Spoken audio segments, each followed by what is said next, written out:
Bank Nifty chart அன்றைக்கி பார்த்தோன்னு சொன்னால் நம்ம எதிர்பார்த்தது மாதிரியே வந்து மார்க்கெட் வந்து நல்ல ஒரு டவுன் ட்ரெண்டு தான் வந்திருக்குது. கொஞ்சமாக அப்சைடு போகிற மாதிரி காமிச்சிட்டு அகைன் வந்து டவுன் ட்ரெண்டு வந்து ஃபுல்லாக மார்க்கெட்டு கடைசி வர சஸ்டெயின் ஆயிடுச்சு.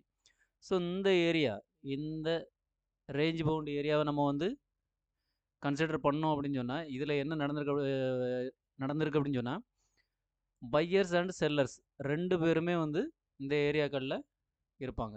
ஓகேவா?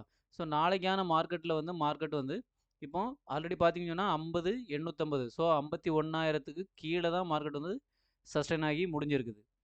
ஸோ இதை கணக்கு பண்ணுறச்சில நாளைக்கு என்ன ஆகும்னு சொன்னால் மார்க்கெட் வந்து ஒரு ஃப்ளாட் டு கேப் அப், அதாவது ஒரு 51,000, ஸோ 50,850லேருந்து 51,000, ஸோ இந்த ரேஞ்சுக்குள்ளே மார்க்கெட் வந்து ஓப்பன் ஆச்சுன்னு சொன்னால் மார்க்கெட் இங்கேருந்து மறுபடியும் கீழே வரைக்கும் தான் வாய்ப்பு இருக்குது. ஓகேவா? அங்கேருந்து மேக்ஸிமம் ஒரு 50,650, ஸோ இந்த சப்போர்ட் லைன் வர மார்க்கெட் வரதுக்கு வாய்ப்பு இருக்குது.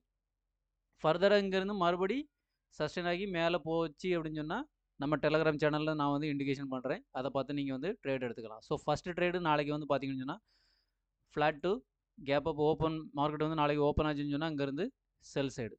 ஓகேவா? ஸோ கேப் டவுன் ஆச்சுன்னு சொன்னால் மார்க்கெட் கொஞ்சமாக ரெக்கவர் ஆகிட்டு அகைன் மறுபடியும் நல்ல ஒரு ஃபால், இன்றைக்கி கொடுத்த மாதிரி மறுபடியும் ஒரு நல்ல ஃபால் கொடுத்துட்டு அகைன் மறுபடியும் மேலே வரைக்கும் வாய்ப்பு இருக்குது. ஆனால் கேப் டவுன் ஆச்சுன்னு சொன்னால் மார்க்கெட் ஃபால் கொடுத்துட்டு அகைன் ரெக்கவர் பண்ணி மறுபடியும் மேலே வரதுக்கு நிறையவே வாய்ப்பு இருக்குது. ஸோ அதையும் வந்து நோட் பண்ணிக்கிங்க.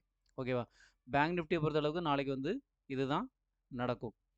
நிஃப்டி பார்த்தீங்கன்னு சொன்னால் நிஃப்டியும் வந்து சேம் அதே மாதிரி தான். பேங்க் நிஃப்டியில் என்ன சார்ட் வந்து க்ரியேட் ஆகிருக்கோ சேம் அதே சார்ட் தான் வந்து ஆயிருக்கு. கேப் டவுனில் ஓப்பன் ஆகி மார்க்கெட் வந்து மேலே போயிட்டு திரும்ப அகைன் வந்து அதையும் உடச்சி கீழே வந்து சஸ்டெயின் ஆகிடுச்சு. நிஃப்டியும் பார்த்தோம்னு சொன்னால் ஒரு கேப் அப் ஓப்பன் ஆகுது அப்படின்னு சொன்னால் இங்கேருந்து மறுபடியும் மார்க்கெட் வந்து கீழே வரைக்கும் தான் வாய்ப்பு இருக்குது. ஃப்ளாட்டாக ஓப்பன் ஆச்சுன்னு சொன்னால் மார்க்கெட் அகைன் கொஞ்சமாக மேலே போகிற மாதிரி போயிட்டு திரும்ப அகைன் வந்து கேப் டவுன் தான் ஆகும். கேப் டவுன் ஆச்சுன்னு சொன்னாலும் சேம் அதே மாதிரி தான். கேப் டவுன் ஆச்சுன்னு சொன்னாலும் மார்க்கெட் வந்து நல்லாவே ஒரு டவுன் ட்ரெண்ட் நாளைக்கு வந்து வரதுக்கு நிறைய வாய்ப்பு இருக்குது. சென்செக்ஸ் பார்த்தீங்கன்னா சென்செக்ஸ் சார்ட்டை பார்க்கலாம். சென்செக்ஸ் பார்த்தீங்கன்னா அதுவுமே சேம் நிஃப்டி மாதிரி கேப் டவுனில் தொடங்கி போய் அந்த கேப்பை கம்ப்ளீட் பண்ணிவிட்டு அகைன் அங்கேருந்து சரியான ஒரு ஃபால் வந்து அப்படி முடிஞ்சிருச்சு. ஓகேவா? ஸோ இதுலேயுமே சென்செக்ஸ்லேயுமே பார்த்தீங்கன்னா 76,500, ஸோ 76,500 இந்த ரேஞ்சுக்கு கீழே மார்க்கெட் ஓப்பன் ஆச்சுன்னு சொன்னால் ஃபர்தர் அங்கேருந்து திரும்ப கீழே தான் வரும். ஃப்ளாட்டாக ஓப்பன் ஆச்சுனாலும் கொஞ்சமாக மேலே போகிற மாதிரி போயிட்டு திரும்ப கீழே வரக்கு வாய்ப்பு இருக்குது. ஒருவேளை கேப் டவுன் ஓப்பன் ஆகுதுன்னு வச்சிங்களேன், கேப் டவுன் ஓப்பன் ஆச்சுன்னா பெரிய கேப் டவுன் இல்லாமல் சின்ன கேப் டவுன், ஃப்ளாட் ரேஞ்சுக்கு ஒரு சின்ன கேப் டவுன் ஓப்பன் ஆச்சுன்னு சொன்னாலும் மார்க்கெட் அகைன் இங்கேருந்து போயிட்டு திரும்ப மறுபடியும் தான் கீழே வரும். ஓகேவா?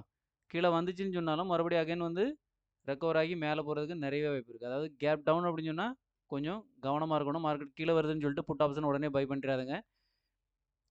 சடனாக வந்து மார்க்கெட் புட் ஆப்ஷன் பை பண்ணதில் என்ன சொன்னால் ஒரு குறிப்பிட்ட ரேஞ்ச் வந்துட்டு திரும்ப அகைன் வந்து ரெக்கவர் ஆகி மேலே போயிடும். அதனால் வெயிட் பண்ணிகிட்டு இருக்காங்க.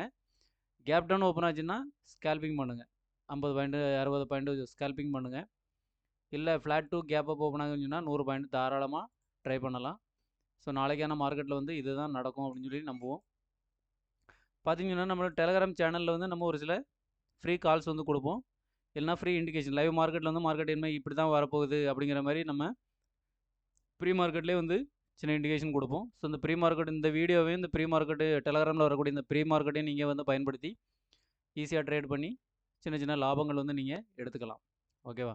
நம்மளோட டெலகிராம் சேனலில் வந்து ஜாயின் பண்ணணும்னு நினைக்கிறவங்க இந்த வீடியோவோட டிஸ்கிரிப்ஷனில் வந்து லிங்க் கொடுக்குறேன், அதை டச் பண்ணி நீங்கள் வந்து ஜாயின் பண்ணிக்கோங்க. நம்மளோட வீடியோவை ரெகுலராக வாட்ச் பண்ணுங்கள். டெலகிராம் அப்டேட்டையும் வந்து ரெகுலராக வாட்ச் பண்ணிங்கன்னா உங்களுக்கு ஷேர் மார்க்கெட்டை பொறுத்தளவுக்கு ஆப்ஷன் ட்ரேடிங்கை பொறுத்தளவுக்கு ஈஸியாக நீங்கள் வந்து எப்படி ட்ரேட் பண்ணணும் அப்படிங்கிற ஐடியா வந்து உங்களுக்கு ரொம்ப ஏர்லியராகவே சீக்கிரமாகவே வந்துடும். அதன் மூலமாக சின்ன சின்ன லாபங்கள் வந்து நீங்கள் ஈஸியாக மேக் பண்ணலாம். நன்றி.